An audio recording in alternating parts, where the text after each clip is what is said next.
उसकी थम गई, लड़ते लड़ते जम गई। नाम कुछ भी दे दो उसे दामिनी कह लो, वेदना कह लो या कह लो निर्भया। उसका एहसास कहीं नहीं गया। वो जिंदा है, वो जिंदा रहेगी। वो अपने हर एक दर्द, हर एक जख्म का जमाने से हिसाब मांगती रहेगी। वो मुझ में रहेगी, वो तुम में रहेगी, वो हम सब में रहेगी। ता जिंदगी रहेगी, तब तक रहेगी जब तक ना कोई दामिनी होगी, ना कोई वेदना होगी और ना होगी कोई निर्भया। वो जिंदा है, वो जिंदा रहेगी।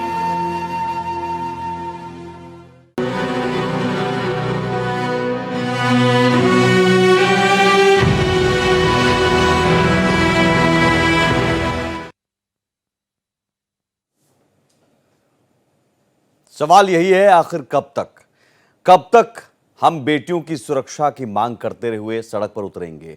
कब तक किसी नई घटना का इंतजार करते रहेंगे? कब तक किसी और बेटी के साथ दरिंदगी की घटना का इंतजार करते रहेंगे? आखिर कब तक? पहले निर्भया, कभी दामिनी और अब कोलकाता की डॉक्टर बिटिया के साथ दरिंदगी के बाद पूरा देश यही सवाल पूछ रहा है कि हम कानून बना देते हैं, सख्त कानून।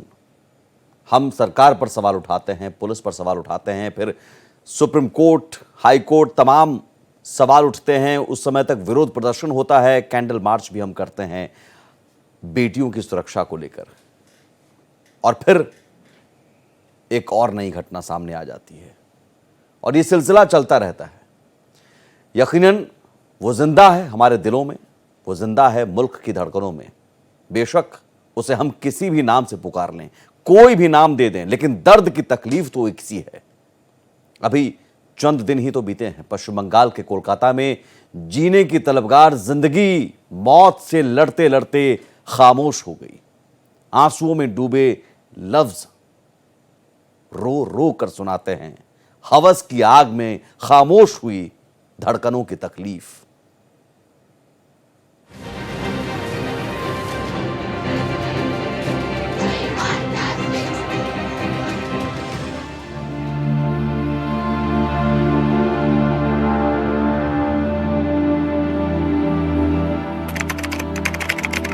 दस अगस्त, एक बेटी के दर्द की तारीख। 10 अगस्त आदमजात की सबसे मनहूस तारीख।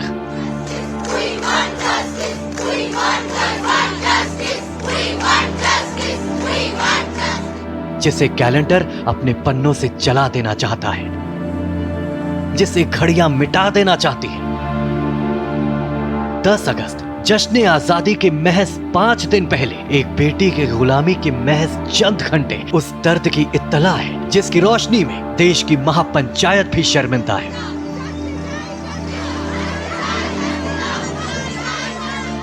सच कहे तो देश की महापंचायत के कंगूरों पर लटकी शर्मिंदगी की वो तस्वीर बैठी है इंसाफ के इंतजार में। सियासत की गंदी धूल में लिपटी शर्मनाक दास्तान को गुजरे करीब 2 हफ्ते का वक्त बीतने को है। हाकिम बदल गए लेकिन सूबे के हुक्मरान वही हैं। फरमान जारी हो गए लेकिन दरबान वही है।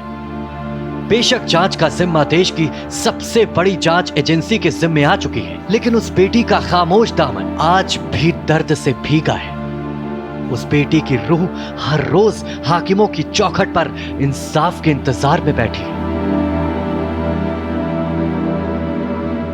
लेकिन हर रोज उसे मिलती है तो सिर्फ भरोसे की तकलीफ और साथ में बेशर्मी के बंद लिफाफे में भेजी गई चंद उम्मीदें। उस बेटी की दफन सांसें हर रोज अपनी आखिरी ख्वाहिश इंसाफ बताती है। उजाले की उस स्याह रात में दुनिया का सबसे घिनौना काम होता रहा और धरती के भगवान के मंदिर की वो दरों दीवारें गवाह बनती रही उस बेटी के दर्द की। बंद कमरे की वो खामोशी चीखती रही, दरों दीवार रोते रहे। उजाले ने शर्म से आंखें मीच ली, ताबूत में बंद इंसानियत ने मुंह फेर लिया और कोलकाता की वो बेटी भेड़ियों के चंगुल में मुल्क की आबरू बचाने की जंग लड़ती रही। वो बेटी जिंदगी की भीख मांगती रही, लेकिन वो हैवान हैवानियत की नई परिभाषा लिखते रहे। जुल्म और सितम की सारी हदें तोड़ने के बाद भी बेरहम हैवानों को रहम नहीं आई। वो बेटी तो उस लायक भी नहीं बची थी कि किसी से मदद मांग पाए। मदद के नाम पर तमाम दुनियादारियों के बीच वो बेटी अकेली थी। उसके जिस्म से बहते खून का एक एक कतरा चीख रहा था। वो मदद के लिए दामन फैलाए किसी के इंतजार में तड़पती रही, चीखे सिसकियों में तब्दील होती चली गई। कोलकाता की कलंक कथा के किरदार उस बेटी के मौत का तमाशा देखते रहे। खुद की इतनी बड़ी कायनात में वो सबसे अकेली थी। उस बेटी की धमनियां धीरे धीरे छूट रही थी, लेकिन मौत के मुहाने पर खड़ी वो बेटी सांसों को जीने का हौसला देती रही। उस बेटी के कपकपाते होंठ, आंख में ठहरे हुए आंसू चीख चीख कर बता रहे थे जालिमों की जुल्म की दास्तान। फिर उसके बाद फिर मेरी दीदी ने फोन किया, तब उन लोगों ने बोल रहा कि आप आ रहे हैं ना आप लोग, तो बोलते हैं हाँ आ रहे हैं, आपके बेटी ने सुसाइड किया। आदमी खड़ा हुआ है लेकिन जस्टिस मिलना चाहिए प्लीज। उस बेटी की सिसकियां जब उस गूंगे बहरे समाज तक पहुंचे, तब हाँ, उनके ज़मीर ने उन्हें धिक्कारा और वो इंसाफ मांगने सड़कों पर निकल पड़े।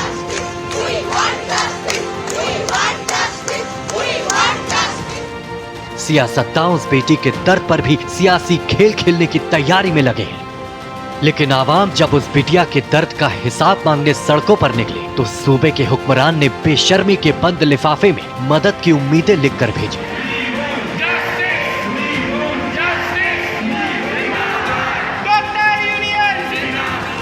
सच कहे तो सूबे के हुक्मरान की अगुवाई में सियासत का तमाशा भी सड़कों पर देखने को मिला।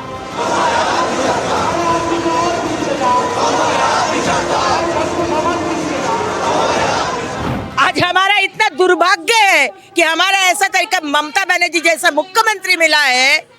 एक महिला मुख्यमंत्री रहते हुए आज भी सुबह एक महिला का ब्रूटली टॉर्चर्ड बॉडी मिला है आनंदपुर से, कलकत्ता में।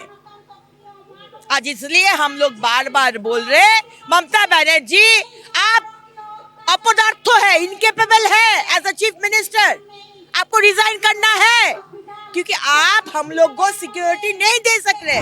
हमें बंगाल की सरकार पे बिल्कुल भरोसा नहीं, क्योंकि यहाँ के पुलिस ने ये घटना को गुमराह करने के लिए, आम लोगों को आंखों में धूल झोंकने के लिए शुरू से ही जो कोशिश कर रहे हैं, इनसे देखते हुए हमारी तरफ से ये बंगाल के पुलिस बल को जो छानबीन जो तब्दील हो रहे हैं, उसमें जरा सा भी भरोसा हमें नहीं है। जरा सोचिए कितने जालिम थे वो हैवान, कितने बेशर्म थे वो दरबान, और कितने संगदिल हैं हुक्मरान। कितनी बेरहम थी वो घड़ी जो आज भी खुद को कोसती है। कितनी बेदर्द थी वो रात जो आज भी खुद पर रोती है। आखिर कैसी तस्वीर थी उस रात ज़मीं वो आसमान की। जान निकल गई थी हमारे हिंदुस्तान की। उस रात रूह भी कांप उठी थी शैतान की। बस एक चीखती बिलखती तस्वीर टंगी थी मुल्क के हाथों में अपनी, वो भी अनजान सी।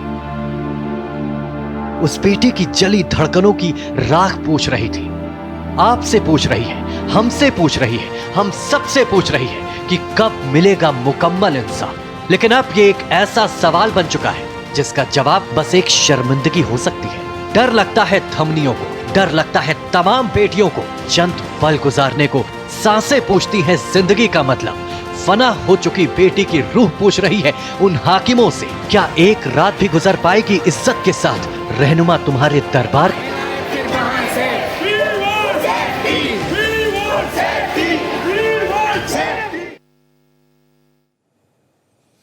उस बेटी की दर्द की दास्तां जब सड़कों पर उतरी तो देश भर में विरोध प्रदर्शन का दौर शुरू हो गया। कहीं पश्चिम बंगाल की ममता सरकार से इस्तीफा मांगा जाने लगा तो देश भर के डॉक्टर कहीं हड़ताल पर चले गए।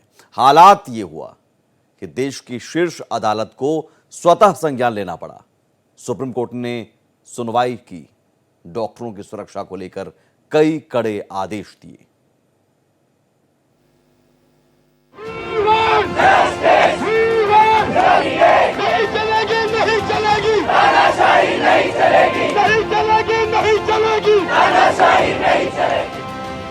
आरजीकर अस्पताल कांड में मंगलवार को सुप्रीम कोर्ट में सुनवाई हुई। भारत के मुख्य न्यायाधीश डीवाई चंद्रचूड़ की अध्यक्षता में जस्टिस जेबी पारदीवाला और जस्टिस मनोज मिश्रा की बेंच ने सुनवाई की। सुनवाई के दौरान कोर्ट ने राज्य सरकार और पुलिस को आड़े हाथों लिया और तल्ख टिप्पणी की। सुप्रीम कोर्ट ने कहा कि बदलाव के लिए देश एक और बलात्कार का इंतजार नहीं कर सकता। देखिए, अभी की सुनवाई में इन्होंने मामला पहले तो सीबीआई से रिपोर्ट मांगा और मीनवाइल इन्होंने नेशनल टास्क फोर्स जो है बनाने का ऑर्डर किया है, जिसमें कई सारे और साथ ही साथ उसमें जो है सारे मेडिकल एसोसिएशन जितने हैं उससे उन्होंने सजेशंस मांगे कि जो है क्या बोलते हैं आप सजेशंस दें कि कैसे क्या हो सकता है क्या नहीं हो सकता है। उस मेडिकल 10 मेंबर्स का जो है नेशनल टास्क फोर्स बनाने का ऑर्डर किया है उन्होंने। सुप्रीम कोर्ट ने सुरक्षित हालात सुनिश्चित करने के लिए राष्ट्रीय प्रोटोकॉल विकसित करने की बात कही। कोर्ट ने डॉक्टरों की सुरक्षा के मुद्दे पर 10 सदस्यीय नेशनल टास्क फोर्स का गठन कर दिया। टास्क फोर्स को 3 हफ्ते में अंतरिम रिपोर्ट और 2 महीने में अंतिम रिपोर्ट देने को कहा गया। कोर्ट ने पुलिस और सीबीआई को भी स्टेटस रिपोर्ट पेश करने को कहा है। इस मामले की अगली सुनवाई 22 अगस्त को होनी है। उधर सीआईएसएफ ने आरजीकर अस्पताल की सुरक्षा का जिम्मा संभाल लिया है।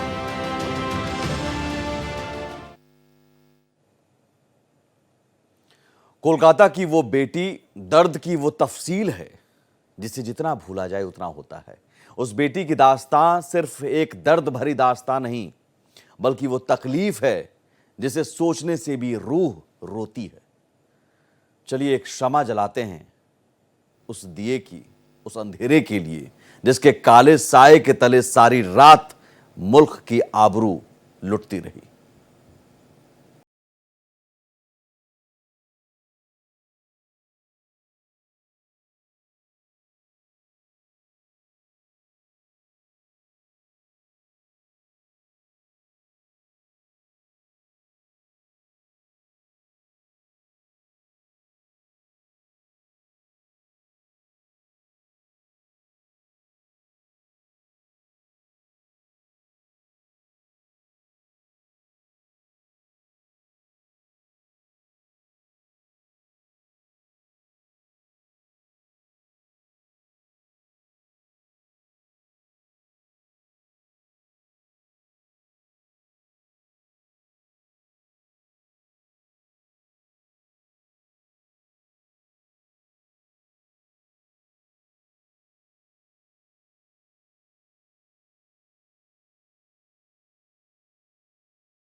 मुसलसल इन हादसों से आंखें रोना भूल गई।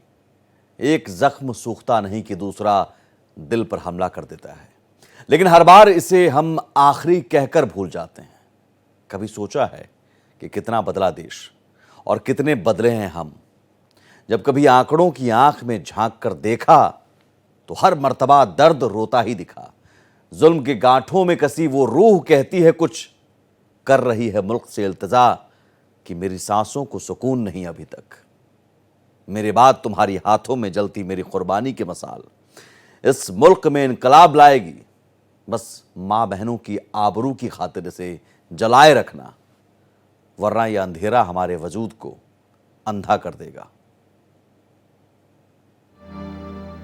एक बेटी की खातिर इंसाफ की जंग लड़ रही बहनों, भाइयों और माओं के साथ उसकी रूह को सुकून नहीं मिला अभी तक, लेकिन अब जो वो कहने जा रही है उसे सुनिएगा जरूर। बेशक वो राख हो चुकी है, लेकिन उसकी रूह हर वक्त उन दरिंदों के खिलाफ इंसाफ की खातिर तड़प रही है। वो कहती है कि अदालत में इंसाफ के तराजू पर जब कभी जुर्म को तौला जाएगा, जुर्म का पलड़ा भारी मिलेगा।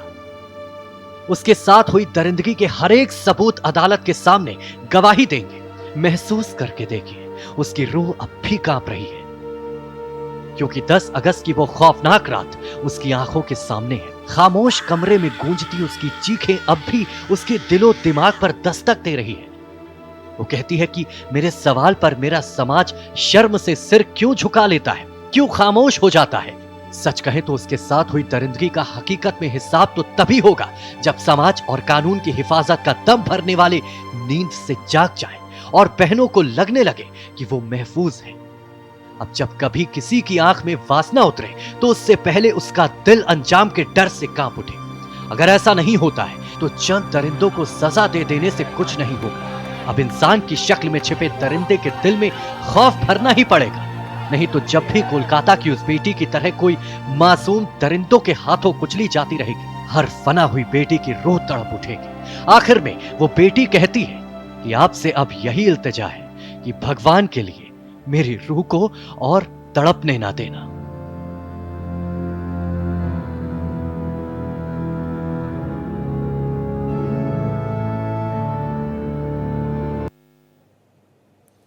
लफ्जों ने मिलकर उस दर्द को गाया है जिससे उस बेटी की रूह को कुछ सुकून मिलता है।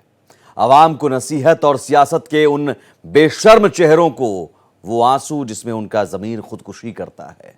इस बेदर्द दुनिया की इंसानियत को नकार कर एक बेटी की रूह फना हो चुकी है। बेशक दरिंदों के खिलाफ कार्रवाई की बात कही जा रही है, लेकिन मुकम्मल हिसाब कानून की किताबों से निकलकर बाहर आना बाकी है। हाकिम की चौखट पर की जा रही हर फरियाद आंसुओं के सैलाब से गुजरने का हुक्म दे रही है, क्योंकि हमने अपनी धड़कती धमनियों का दायरा सिर्फ अपने दिल तक समेट दिया है, वरना एक आंसू ही काफी है हाकिम की हुकूमत गिराने के लिए।